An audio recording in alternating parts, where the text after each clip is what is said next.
खोर्धा जिला जटनी में पुणी गड़िला मुंड खुदुपुर छकरे विभत्स हत्या दुर्बृत्तों खंडा चोटरे खुदुपुर मार्कंड बलियार सिंह मृत्यु रक्त जुड़बुड़ अवस्था उद्धार कला पुलिस खुदुपुर रास्ता पड़ा देखि पाट्रोलिंग गाड़ी उद्धार कर जटनी गोष्ठी स्वास्थ्य केन्द्र नहीं सेठारु गुरुतर अवस्था भुवनेश्वर नियाजाइथिला डाक्तर मार्कंडों को मृत घोषणा करथिले।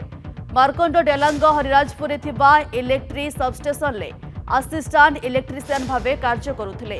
पूर्व शत्रुता को केन्द्र कर योजनाबद्ध भावे हत्या करा जाइथिबा अनुमान करा जाउछि। घटनास्थल में जटनी पुलिस पहुंची तदंत जारी रखिछि। खोर्धा जिला जटनी में पुणी गड़िला मुंड खुदुपुर छकरे विभत्स हत्याकांड घटिछि। दुर्बृत्तों खंडा चोटरे मार्कंड बलियार सिंह मृत्यु होइथिबा खबर वर्तमान समय सामना आसुछि एवं पूर्व शत्रुतारू एभली हत्याकांड घटिथिबा एक प्रकार संदेह मध्य करा जाउछि। भुवनेश्वर हॉस्पिटल में मार्कंड को मृत घोषणा करछन्ति डाक्तर। खोर्धा जिला जटनी में पुणी गड़िला मुंड पूर्व शत्रुता को केन्द्र करी हत्याकांड घटिथिबा खबर सामना आसुछि। खुदुपुर छकरे घटिछि एही विभत्स हत्याकांड। दुर्बृत्तों खंडा चोटरे मार्कंड बलियार सिंह मृत्यु होइथिबा खबर वर्तमान समय सामना आसुछि। पूर्व शत्रुता को नहीं हत्याकांड घटिथिबा एक प्रकार संदेह मध्य करा जाउछि। घटनास्थल में जटनी पुलिस पहुंची तदंत मध्य जारी रखिछि।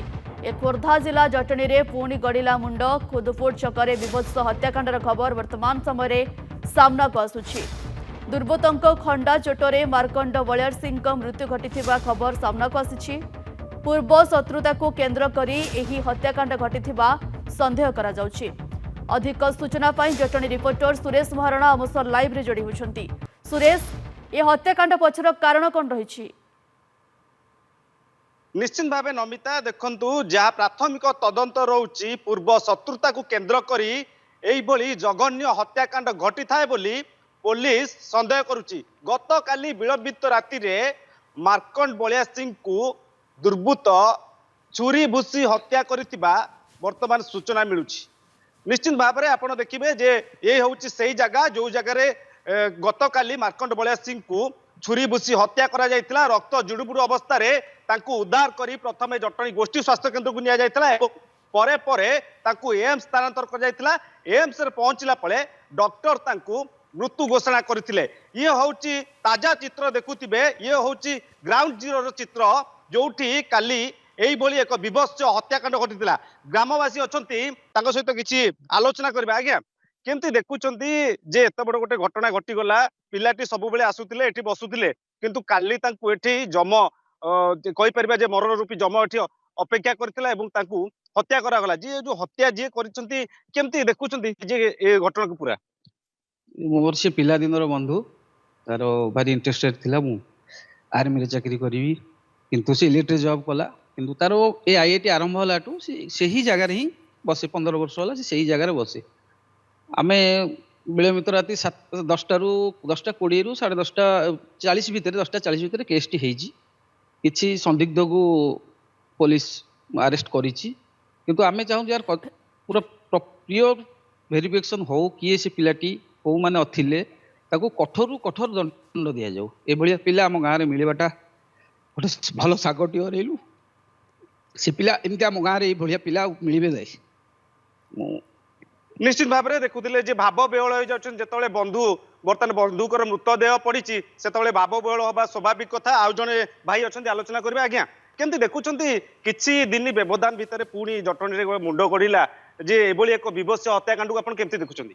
एटा को हमको बहुत दुख लगुची कहीं ना आईआईटी नाइजर मुख्य रास्ता रे एभली मर्डर करबा बहुत निंदनीय। ए पेट्रोलिंग करिया हम निहाती दरकार। अधिक अधिक पेट्रोलिंग हेले एठी कमी जाता। निश्चित भाव में जेभली प्रतिक्रिया नौथिले जे कोठी ना कोठी पुलिस प्रशासन रो पेट्रोलिंग की नहीं वर्तमान ग्रामवासी माने संदेह सृष्टि करछंती। गत काली ये घटना बयान करुची केते लोमल वर्षक थिला ए घटना एवं किभली भाव में जे युवक आसिकी पशिथिले एवं तांकू बारंबार देह को क्षताक्त करी मृत्युवरण करा जायतिला एवं जहाँ सूचना रोची पुलिस दुई जन को अटक रखी जे संदेह घेर बर्तमान से तदंत प्रक्रिया को आगु को जारी रखाई। नमिता हेले सुरेश ଯାହାଙ୍କ ମୃତ୍ୟୁ ଘଟିଛି ତାଙ୍କ ପରିଚୟ କ'ଣ ରହିଛି ଏବଂ ପରିବାର ପକ୍ଷରୁ ସେମିତି କିଛି ସୂଚନା ଆସୁଛି କି ମୃତକଙ୍କର ପୂର୍ବରୁ କାହାର ସହ କିଛି ପୂର୍ବ ଶତ୍ରୁତା ଥିଲା କି? निश्चित भाव में नमिता जहाँ सूचना रोची परिवार लोकंकर जहाँ अभियोग रही तारी आधार बर्तमान जटणी पुलिस अनुसंधान करुँच पूर्व शत्रुता केन्द्र कर घटना होता पार कारण जितेबाला यही घटना घटुची जे से पिलाटी सबुबले आसिक ये बसती जे पिलाटी जहाँ जहाँ मृत्युवरण होती सी होती मार्कंड बलिया सिंह घर कुदुपुर घर ठार मात्र कई मीटर दूर से आसिक सब ये बसती तेणु पूर्व शत्रुता को केन्द्र कर घटना घटी था बोली जटणी पुलिस जहाँ अनुमान कर कारण जे निकटर बंधु ही जानीपारे जे कौटी से पिलाटी बसुची केते समय बसुची एवं केते बेला सी एकुटिया रोचंती एभली किछि घटना को नहीं बर्तमान काली घटना घटिला एवं गुरुत्वपूर्ण तथ्य जहाँ रोची सीसीटीवी के आधार करी जटणी पुलिस बर्तमान तदंत जारी रखी नमिता। हेले सुरेश आपण जमती कहते कि पुलिस वर्तमान 2 जन को अटक रखी किंतु ए हत्याकांड रे आउ केते जनकर संपृक्ति रही से पुलिस प्राथमिक तदंत वर्तमान कौन कहूँ? निश्चित भाव में गत काली जे रही जटणी थाना भारप्राप्त अधिकारी स्टालिन विश्वाल स्पॉट उपरे थिले स्पॉट उपरे रहिबा तना विभिन्न दिग को नहीं जितेबाला एठी तनाघना जारी रही से 2 जन को अटक रखिंट जहाँ संदेह घर रोचे बर्तमान तन तन कर जांच प्रक्रिया जारी रखिंट से पचरा जारी रखिंट पचरा पर जहाँ निष्कर्ष बाहर ता से गणमाध्यम को जनइबे बोली जहाँ सूचना रोचे नमिता। निहती वर्तमान पुलिस तदंत आरंभ करिछि किंतु जो स्थान रे एभली हत्याकांड घटुछि बा दुर्बृत्तों आतंकराज देखा मिलूँ से स्थान रे पुलिस पाट्रोलिंग को अधिक कड़ाकड़ी करिवार आवश्यकता रहुछि। धन्यवाद सुरेश आपको आपणकर अधिक सूचना पाई।